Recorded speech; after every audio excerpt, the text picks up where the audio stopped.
Go find another table. This one's for real family. That's what my sister said. Clear enough for the whole room to hear it. I felt the words slap the side of my face before the laughter started. Soft at first, then bigger, rounder, like people letting themselves enjoy it.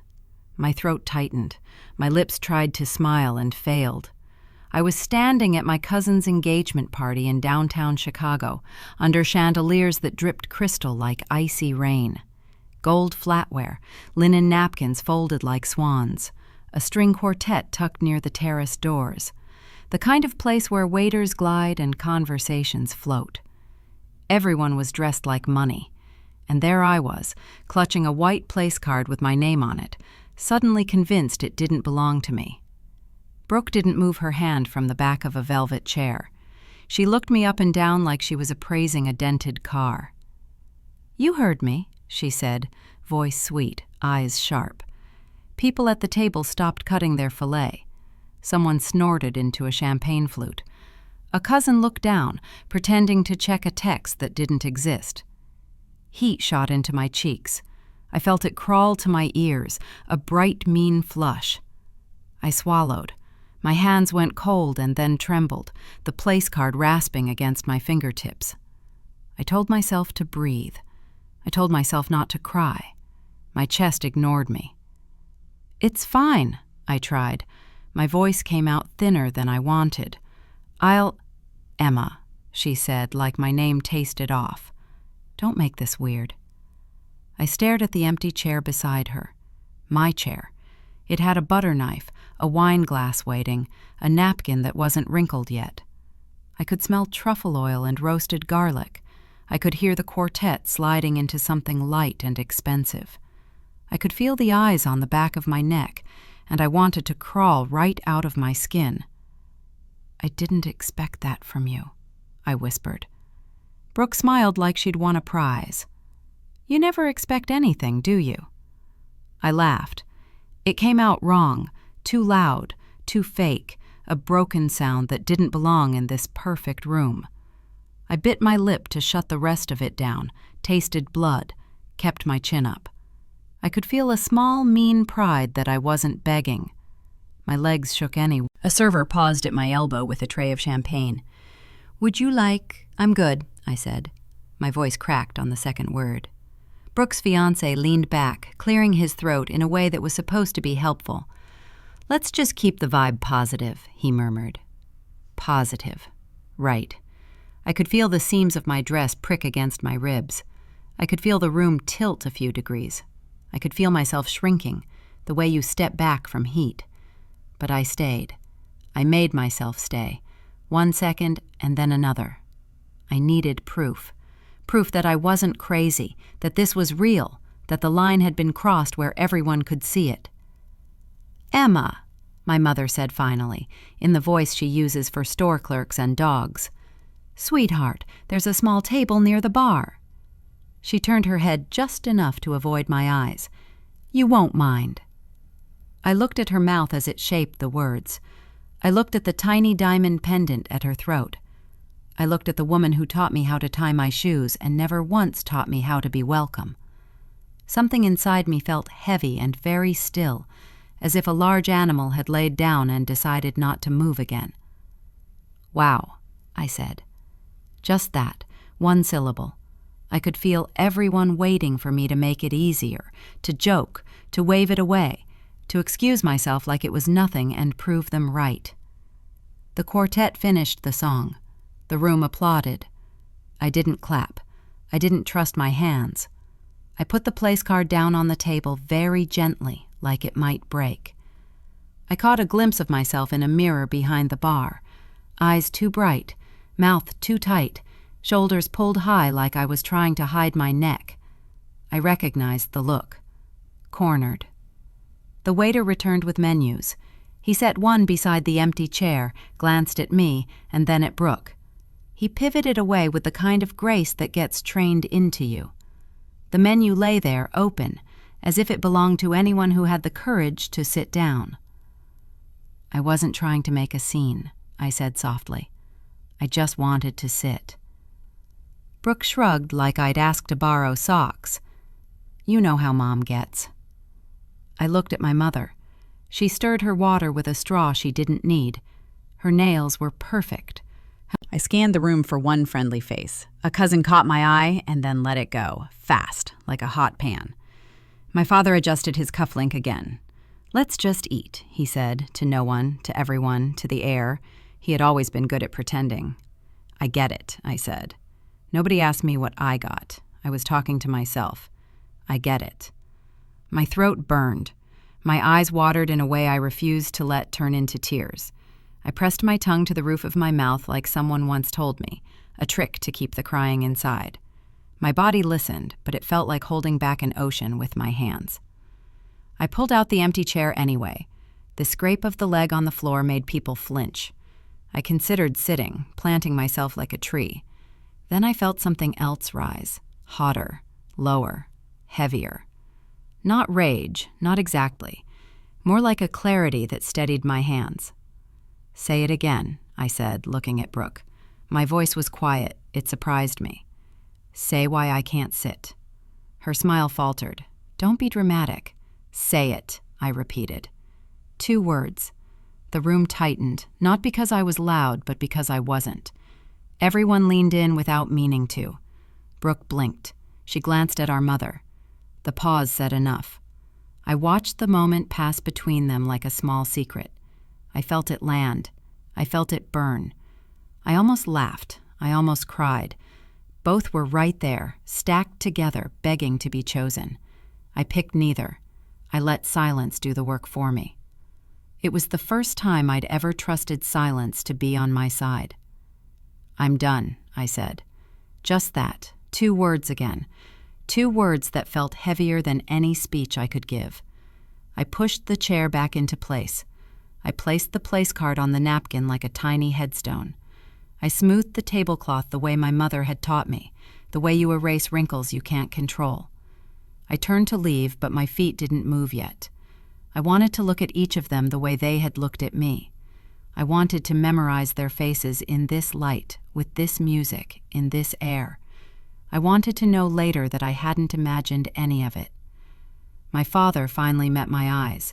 It was a brief, scared look, like he feared something might leak. I walked toward the terrace to breathe. The night air bit the inside of my nose. The city glittered like it had never once thought of me. I pressed my palms to the cool railing and waited for the shaking to stop. It didn't. It got worse, rolling through me like a storm I wasn't ready for.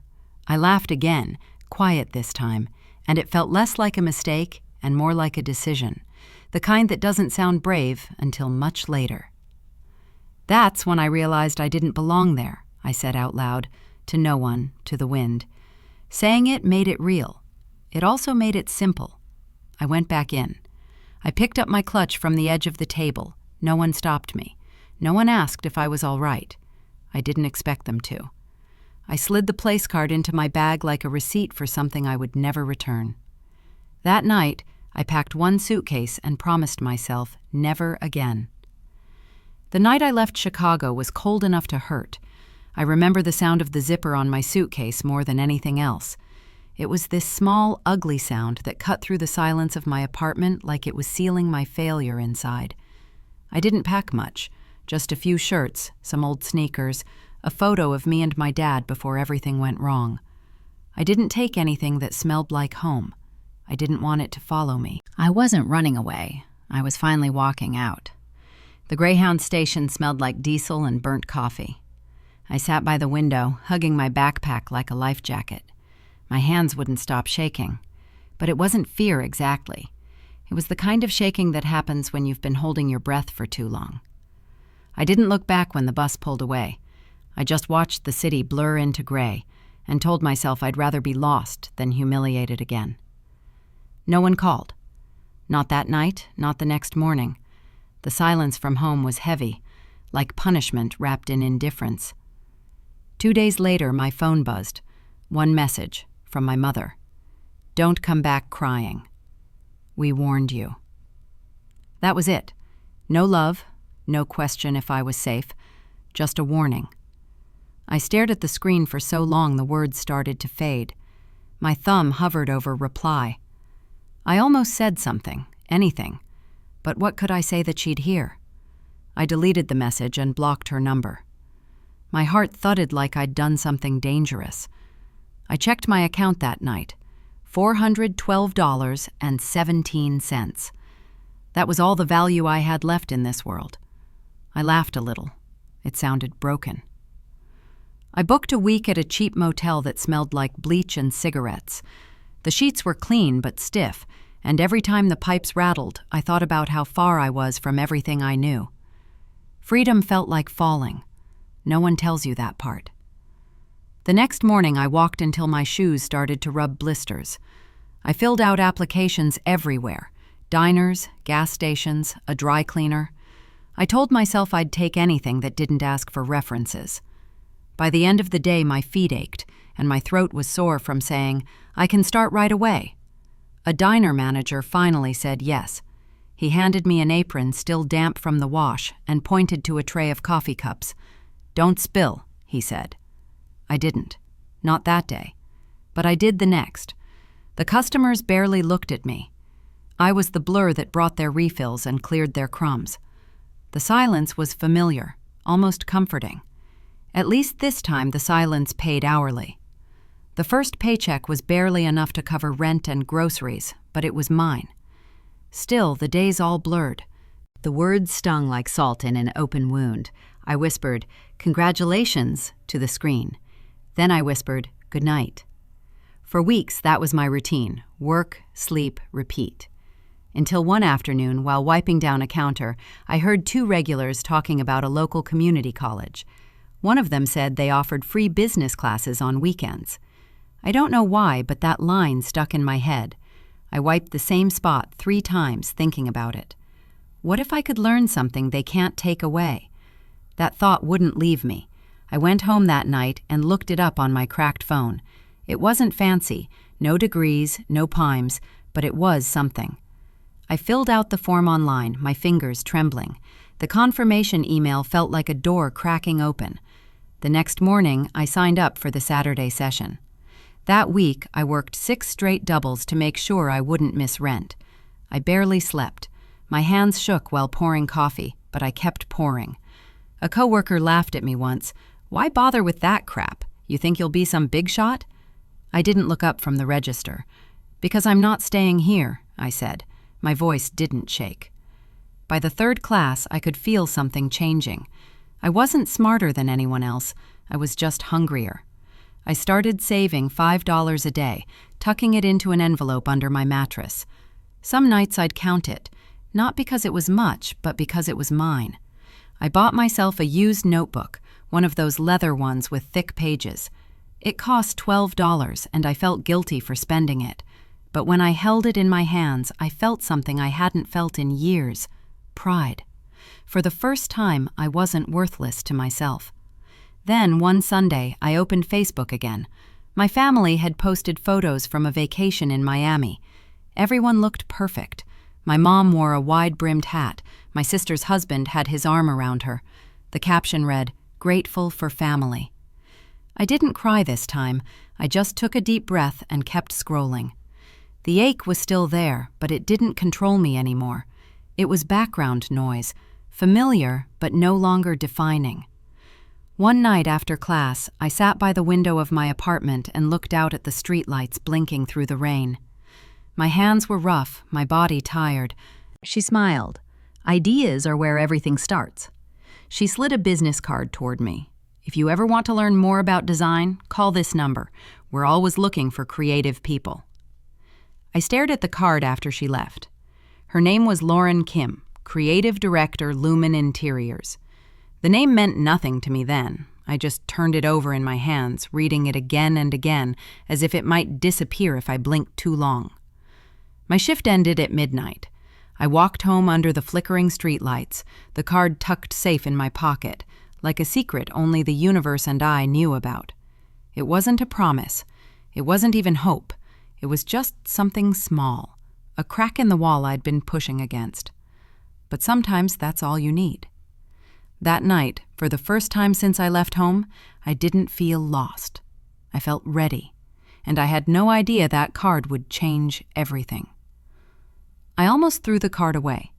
It sat on my nightstand for a week, right next to my cracked phone and the cheap lamp that flickered when I breathed too hard. The card felt like a joke. Lauren Kim, Creative Director, Lumen Interiors. I'd never even been inside an interior design office. What was I supposed to say? Hi, I serve coffee and clean tables, but I have ideas. But one night after my shift, I came home with blisters on both feet and the smell of bacon grease in my hair. I looked at that card, then at my reflection in the mirror. Tired, broke, invisible. And I heard my mother's voice again, soft and poisonous. You'll never be more than average, Emma. I picked up the card. My hands were shaking. I had nothing left to lose, I whispered. So I called. Lauren answered on the third ring. Her voice was calm, businesslike. Come in tomorrow at 9. Bring whatever you have. Whatever I had? That made me laugh. I had nothing but a cheap notebook full of sketches I'd drawn on diner napkins. The next morning I wore the cleanest thing I owned, a white blouse that didn't quite hide the coffee stain on the sleeve. The Lumen office was in downtown Manhattan, all glass walls and white marble floors. My sneakers squeaked as I walked in. Lauren looked up from her desk, eyes sharp but not unkind. She didn't shake my hand. Life became a blur. Diner in the morning, design firm in the afternoon, classes on weekends. My hands smelled like bleach and espresso. My shoes had holes in them. I'd fall asleep on the subway and wake up 3 stops past mine. Once, I mixed up 2 sample boards for a client. Lauren found out. She didn't yell, which somehow made it worse. She just said, "Be careful, Emma." That night, I sat on the floor of my apartment and cried until I couldn't breathe. I thought she'd fire me the next day. Instead, she dropped a note on my desk. We all start somewhere. Don't stop now. It was 5 words written in neat black ink, but it felt like oxygen. A week later, she stopped by my desk and said, "You've got an eye for detail. Don't waste it." I froze. No one had ever said I was good at anything, not once. That single sentence replayed in my head every night. It powered me through double shifts and missed meals. Still, the ghosts of home never left me. One afternoon, during my lunch break, I scrolled through Facebook. My sister's face filled the screen. She was standing in front of her new house holding champagne. Mom had commented, "Haley's such an inspiration." I stared at the picture for a long time. Once, that kind of thing would have broken me, but this time I just felt heat in my chest. Not jealousy, not sadness, drive. Every photo of their perfect life reminded me to build my own. Then came the first small win. Lauren asked me to rearrange a color palette for a new client. I stayed late, testing combinations until the sun started to rise. When she saw it the next morning, she paused, then smiled. "This works," she said. That was it, 2 words. But to me, it felt like the world cracked open a little. I walked home smiling for the first time in months. My steps felt lighter. I bought a bagel just because I could. I didn't even care when I dropped half of it on the sidewalk. From then on, my routine became relentless. Early alarms, subway rides, rain-soaked notebooks. I'd study design theory on lunch breaks and sketch floor plans on napkins. My fingers were covered in ink and glue. My hair was always tied back, my nails ruined. Friends from the diner stopped inviting me out. "You're obsessed," they said, half teasing, half annoyed. Maybe I was. I shut my eyes, took a breath. "If I stop now," I said out loud, "I'll prove them right." So I didn't stop. The next morning, Lauren called me into her office. I was ready for bad news. Instead, she said, "The client liked your layout. They're using it." I blinked. "Mine?" She nodded. "Yours." And that's when I realized people were starting to notice. It wasn't fame, it wasn't money. It was respect. Quiet, earned respect. A contractor shook my hand and said, "You've got something special, kid." I smiled, awkward and unsure how to respond. It felt foreign to be seen, not as the family disappointment, but as someone who mattered. The following weeks passed in a haze of progress. Lauren trusted me with small projects. I learned how to talk to suppliers, how to pitch ideas. Each mistake hurt less. Each success felt bigger. But success didn't erase loneliness. I'd go home after work, heat up canned soup, and eat it alone at the little fold-out table in my apartment. Sometimes I'd look at the empty chair across from me and imagine someone sitting there. Maybe my dad. Maybe the version of myself that used to crave their approval. No one clapped when I got my first bonus. No one texted congratulations. But for the first time, I didn't need them to. I used to cry over being left out, I thought. Now I just prefer the silence. Late one night, while working on a mood board, I paused and looked at my reflection in the dark window. My eyes looked different, focused, sharper. I wasn't the failure they said I was, I whispered. I was just unfinished. And somehow, that made all the difference. By spring, Lauren offered me a freelance project, small, low-paying, but mine alone. I'd designed the interiors for a boutique store opening in Brooklyn. She said, "You'll need a name for your invoices." A name. The word hung in the air like something holy. That weekend, I sat on my floor with a blank form on my laptop. Under business name, I typed Avery and Company. Not because there was a CO, because it made me feel like maybe someday. My days started early. Coffee at 7, meetings at 9, sketches by noon. My small team, 3 designers, 2 interns, followed my lead. And sometimes they even asked for my opinion. That still startled me. For years, no one had ever cared what I thought. Now people listened when I spoke.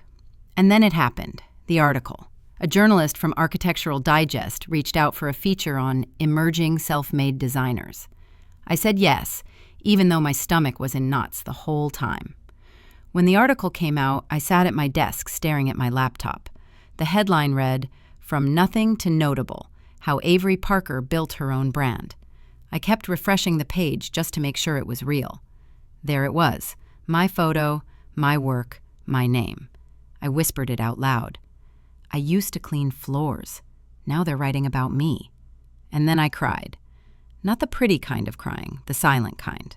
The kind that sneaks up on you because you never thought you'd be seen. I didn't post the article online. I didn't text anyone. I didn't even tell my team. I just closed my laptop and went back to work. Every time I thought about sharing it, I heard my mother's voice in the back of my head. No dress could hide your failure. I didn't want her laughter anywhere near my victory. But word spreads fast, especially success. Within a week, my inbox exploded. Old classmates, ex-coworkers, even people I hadn't spoken to in a decade suddenly remembered me. "So proud of you. Always knew you'd make it." Some meant it, most didn't. Still, I smiled politely and replied to a few. It felt strange, like I was wearing someone else's life. I started getting calls from clients in other cities. Partnerships, features, speaking invitations. Everyone wanted a piece of what I'd built.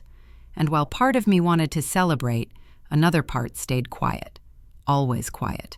Because the more people noticed me, the louder the silence from home felt. Then, one night, as I was packing up my laptop, my phone buzzed. A single new message. I almost ignored it, until I saw the name. Mom. The screen blurred for a second before I could even breathe. I hadn't seen that name in 6 years. I opened it. "Proud of you, sweetheart. Can we talk?" That was it. The audacity of it made me laugh. But it wasn't a happy laugh. It was the kind that hurts your ribs. I typed a reply. "Hey, Mom. It's been a while." Then I deleted it. I set my phone down, but my hands wouldn't stop shaking. I kept seeing her face in my mind, smiling for cameras, bragging about Haley, pretending I didn't exist. Now she wanted to talk? I didn't reply. Not that night, not the next morning, not ever. But for days, I couldn't stop thinking about it. How strange it is, the way success can make you remember the people who broke you. Sometimes I still dreamt about them, family dinners where I'd sit quietly at the corner of the table, listening to everyone else laugh. But now, in the dream, I got up and walked away, and I woke up feeling peaceful instead of small. I missed them, or maybe I missed the idea of them, the version of family I used to believe in, the one that probably never existed. One night, after finishing a project late, I found myself rereading Mom's message again. It was 2 weeks old by then, but I couldn't delete it. I even started typing something. "Thanks, Mom. Hope you're doing okay." My thumb hovered over send. Then I heard my own voice in my head, steady, certain. If they only call when you're shining, they never loved you in the dark. I deleted the draft. The next morning, I walked into my office and looked around. My team was laughing in the next room, music playing softly from someone's speaker. Files stacked neatly on my desk, a vase of fresh flowers by the window. It looked like success. It smelled like it, too. But something inside me felt still. Everyone congratulated me that week. Clients, friends, even old mentors. They said things like, "You've made it," and "You must be so proud." I smiled. I thanked them. But the truth was, I felt like an imposter at my own party. I'd built the life they said I couldn't, and yet it felt quieter than I imagined. That night, I poured myself a glass of wine and sat on my balcony overlooking the Los Angeles skyline. The city shimmered beneath me, thousands of lights blinking like tiny hearts.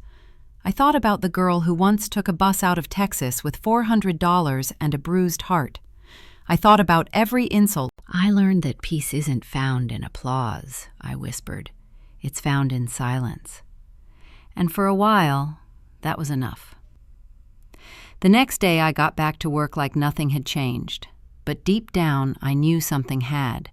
Because silence, the same silence that once destroyed me, was now the only thing that felt like home. I was halfway through my morning emails when my phone rang. The name flashing across the screen stopped me cold. Mom. For a second, I thought it had to be a glitch. Maybe my phone pulled an old contact from the cloud. But then the voicemail came through. Her voice. Shaky, trembling, but still carrying that old command beneath the cracks. "Emma? It's your mother. Please, call me back. It's important." My breath caught. I hadn't heard that voice in 6 years. I pressed my palms to my desk, feeling the wood under my fingers, trying to ground myself. "Why now?" I whispered. The words came out barely audible. For a full day, I didn't respond. I just stared at the screen every few hours, the missed call, the voicemail icon, as if it were radioactive. I didn't want to hear her say my name again.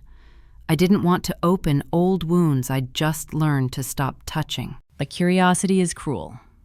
By nightfall, I pressed play again. Her voice sounded smaller this time, desperate. "We just need a small favor, just a little help, and then..." The words that pulled every scar inside me wide open. "It's your father's business. It's falling apart. We need someone like you." I didn't move, didn't breathe. I just stared out at the city lights bleeding through my office window. Someone like me. The daughter they called a disappointment. The one they left to scrape by alone. Now they needed someone like me. 2 days later, I agreed to meet. I told myself it was for closure, maybe even curiosity. But really, I wanted to see if they'd changed. We met at a cafe downtown, neutral territory, the kind of place where no one would raise their voice. When she walked in, I almost didn't recognize her.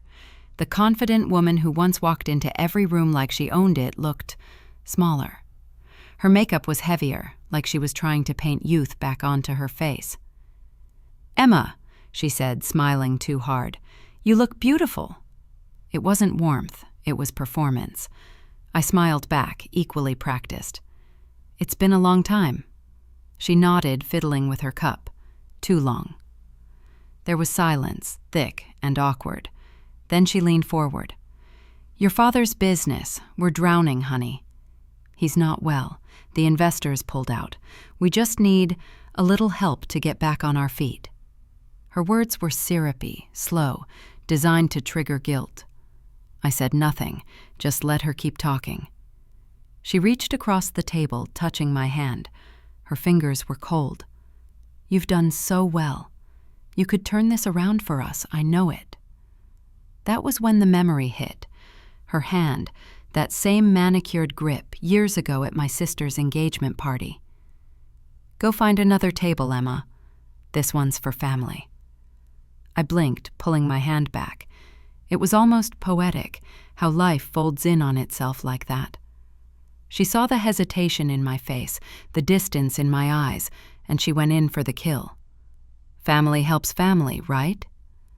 It was the kind of sentence that hits you straight in the throat, heavy, rehearsed, poisonous.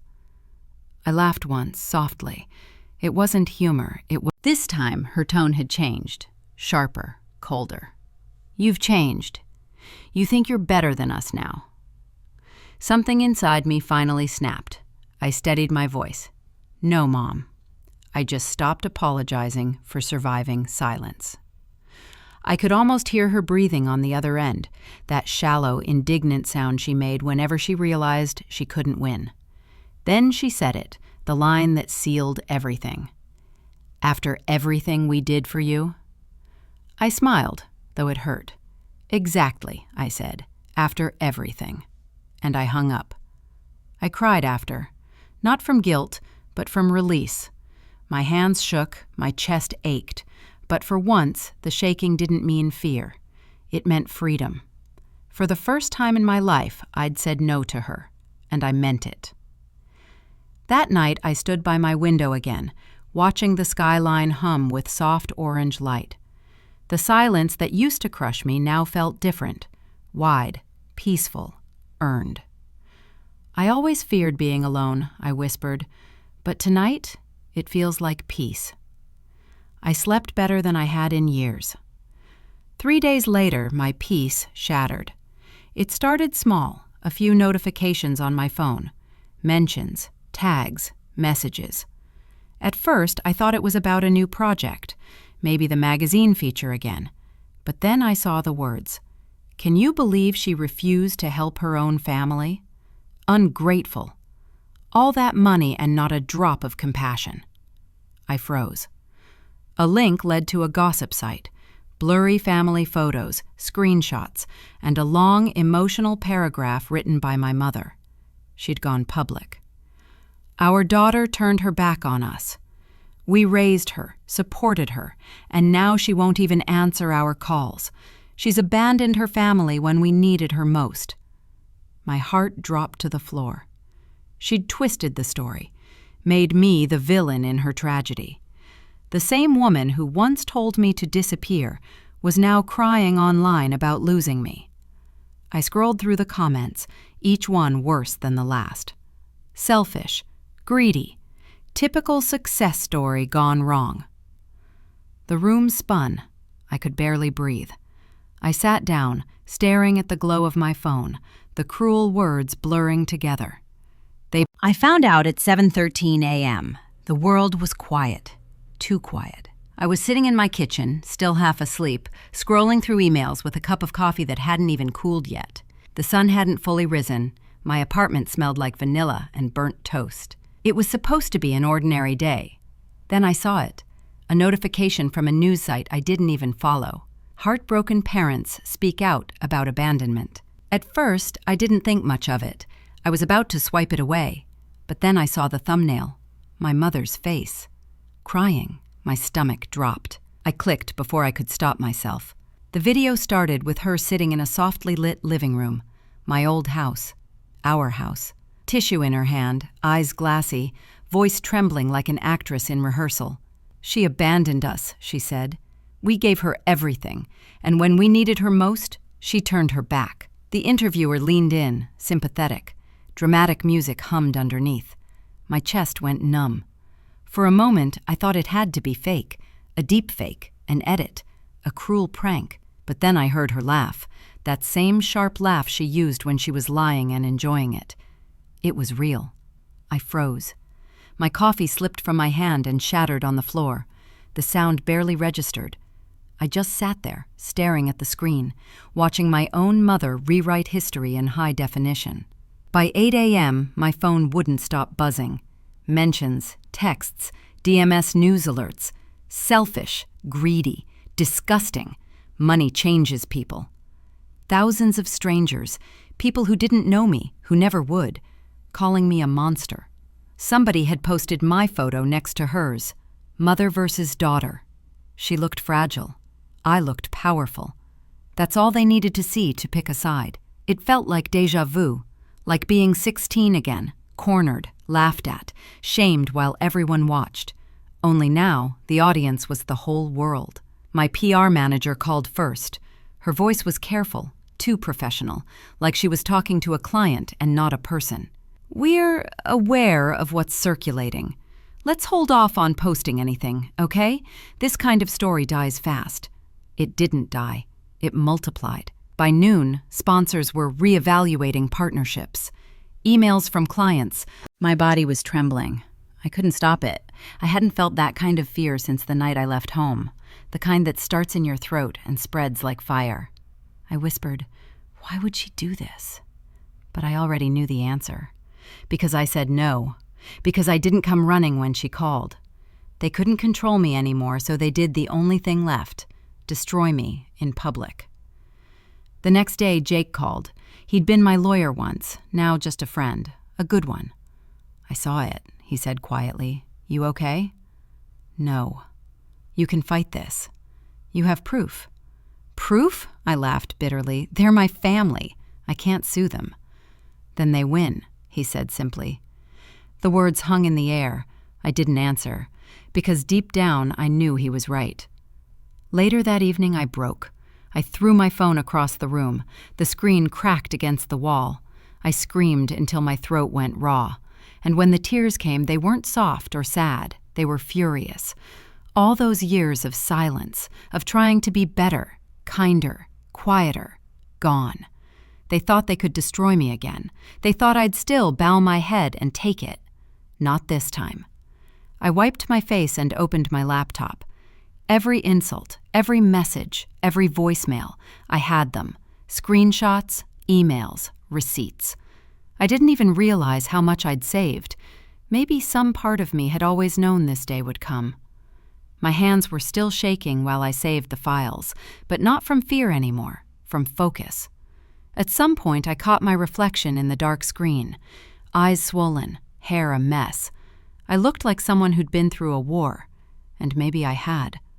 I stared at that reflection and whispered, "I'm not defending my reputation. I'm defending my truth." The words grounded me.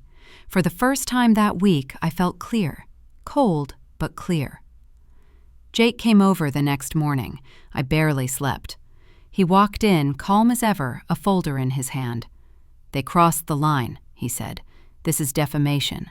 You can file a claim." I sat there, silent, listening to the hum of the city outside my window. Then I said it, steady, certain. "I'm done staying quiet." He nodded. No surprise, no. I took the pen. My hand didn't tremble this time. "I've been going back my whole life," I said. "I'm done." The ink bled smoothly across the paper. My signature looked sharp, deliberate. He nodded once. "It's filed." I exhaled. Long, slow, steady. By the time I got home, the sky had cleared. My phone was still buzzing. Messages, headlines, hate. But I didn't read them anymore. I walked to the window, looking down at the city that had once swallowed me whole. It looked smaller now. "They wanted to destroy me in public," I whispered. A faint, tired smile crept across my face. "So that's where I'll end them." And for the first time since the storm began, the silence felt like power again. The courtroom didn't smell like justice. It smelled like disinfectant and fear. The fluorescent lights hummed above me, too bright, too steady, like they could expose everything I'd ever tried to hide. Papers shuffled in slow rhythm, footsteps echoed across the polished floor. Outside I could hear the chaos, the murmur of reporters, the buzz of cameras, the distant clicking of shutters. But in here, everything was unnervingly still. I sat at the plaintiff's table, hands folded on the polished surface. My palms didn't shake this time. I could feel my heart pounding in my chest, slow and hard, like it was reminding me I was still alive. I'd spent my whole life on trial in their eyes, but this time they'd have to prove it. Across the aisle, my mother sat beside her lawyer. Her hair was perfectly done, the same elegant waves she'd worn at every event where she introduced my sister as her real pride. She looked smaller now somehow, not because she had shrunk, but because I had finally stopped shrinking. She turned her head slightly, catching my gaze. Her expression flickered, a mix of pity and fear. She still thought she could win with pity. Funny. People look different when they're the ones explaining. She looked at me like she still owned me. I looked back like she never did. When the judge called the session to order, I stood. My lawyer, Jake, gave me a small nod, calm, steady, like a quiet anchor. "Ms. Carter," the judge said, voice level, "please begin your testimony." My throat tightened for a moment. The microphone picked up the small sound of me exhaling. Then I spoke. "My name is Emma Carter, and this is what happened. No tremble, no hesitation, just truth. I wasn't nervous. I was tired of holding my breath for years." Jake guided me through it gently, each question like a bridge to something I'd buried long ago. The humiliation, the betrayal, the public lies. I read messages out loud, ones I'd saved, ones that had nearly broken me to read the first time. Screenshots projected on a screen behind me. The room leaned in, quiet but electric. Each word I spoke wasn't just a fact. It was a piece of my past I was reclaiming. As I read, my mind flickered through memories I hadn't let myself feel in years. My mother's voice that night at the dinner. "Go find another table, Emma." The bus ride away from home, clutching one suitcase and trying not to cry. That final text before I blocked her number. "Don't come back crying." Every word I spoke in court carried the weight of every silence I'd ever swallowed. The audience didn't see those memories, but I felt them all.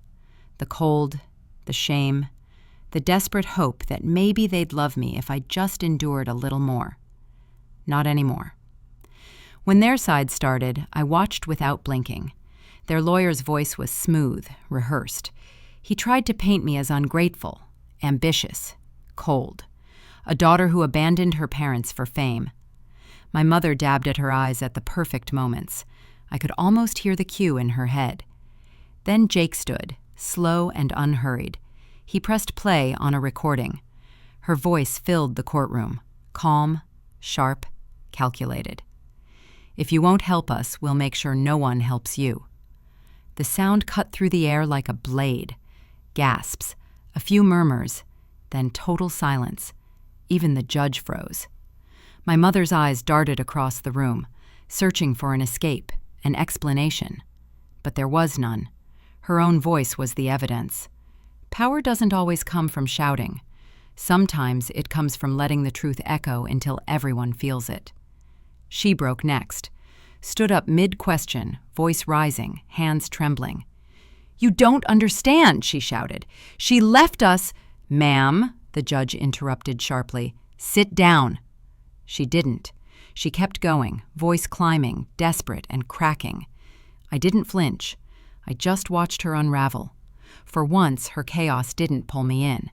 "Ma'am," the judge snapped again. "Sit down or you'll be removed." The gavel hit once. The sound echoed. She sat. Her shoulders slumped, her lips trembling. And for the first time in my life, I saw her, not as the villain, not as the woman who hurt me, but as someone terrified of losing control. The room shifted after that. You could feel it. The jurors who had looked skeptical at first, now they watched her differently. Reporters scribbled faster. During recess, I sat alone at the edge of the bench. The courtroom emptied except for a janitor sweeping in the corner. I stared down at my hands, the same hands that once shook, holding a coffee cup, a suitcase, a paycheck that barely covered rent. Now, they were steady. It wasn't triumph I felt. It was quiet, heavy, like setting down a weight I'd carried too long. I wasn't scared of losing anymore, because I'd already reclaimed myself. When the session resumed, the air felt different. Their lawyer avoided eye contact. My mother whispered furiously, but her hands trembled too much to take notes. For years, I begged for their attention. Now they couldn't meet my eyes.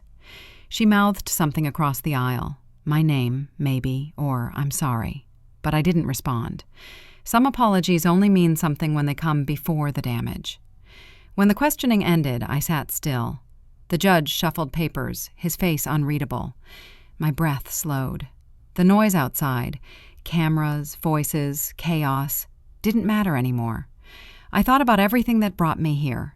The girl who packed her life into a suitcase. The woman who built something out of the ashes they left behind. And now, the one who stood here, not to destroy, but to stop them.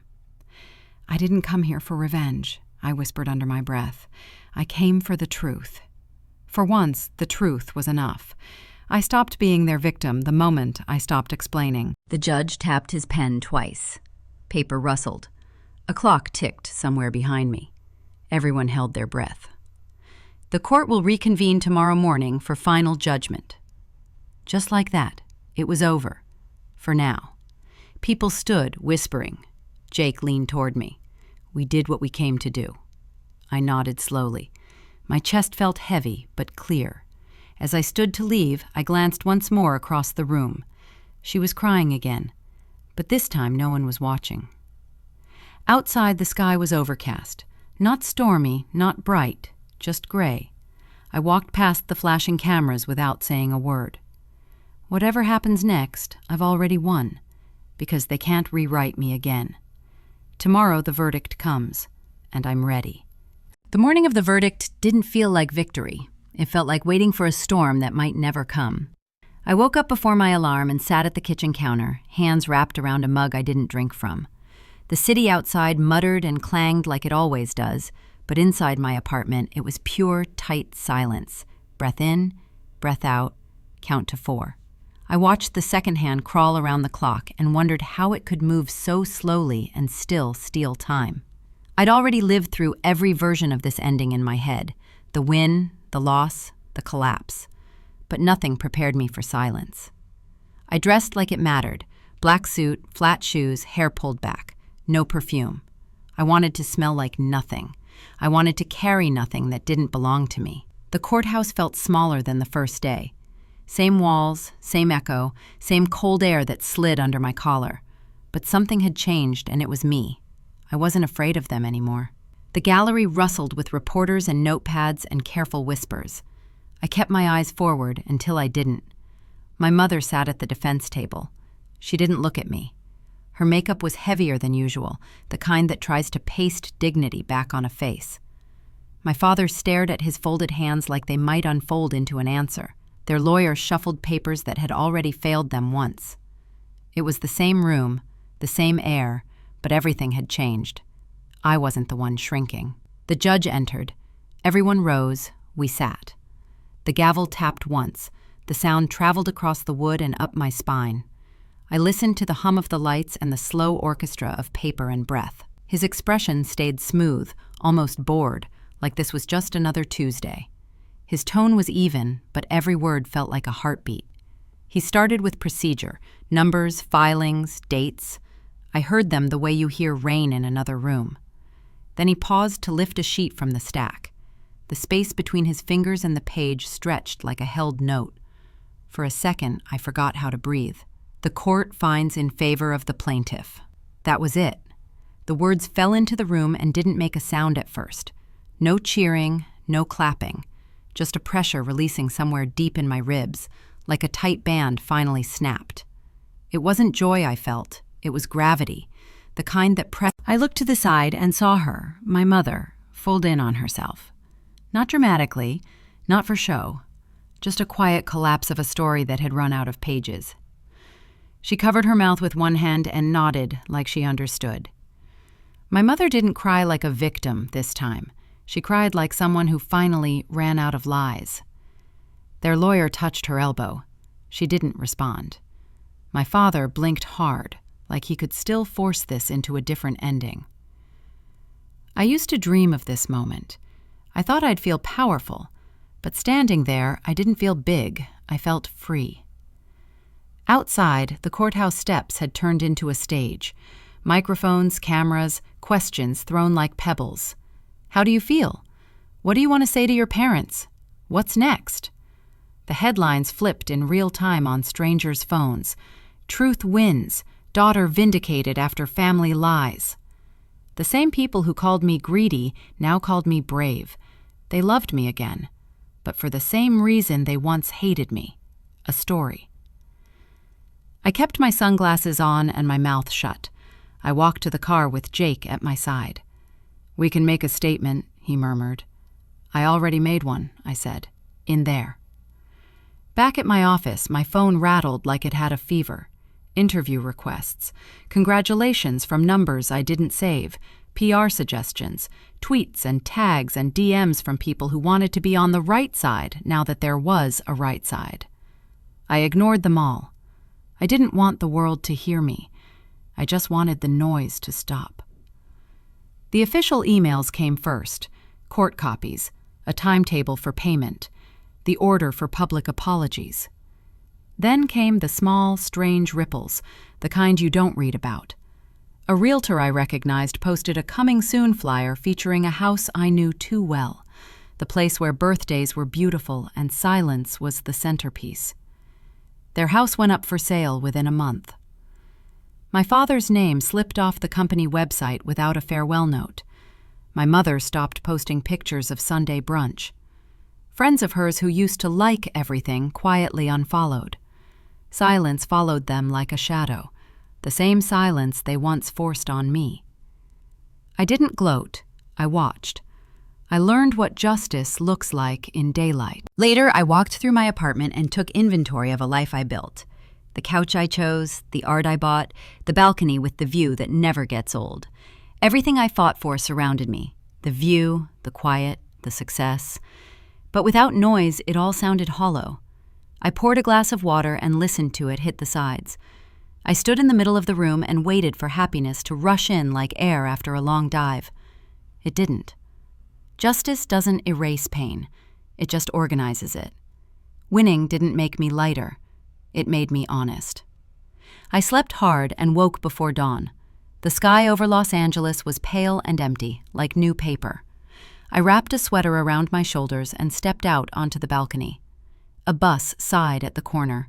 A runner pounded the sidewalk below. Somewhere, a dog barked twice and stopped. I watched the city wake up and realized for the first time it didn't feel like a battlefield. I'd spent so long trying to be heard. Now, silence finally sounded like peace. I thought about calling someone to share it, anyone, but I didn't. I put my hands on the balcony rail and let the morning hold me. The quiet victory was small, almost private, like finding your name spelled right on a cup after years of corrections.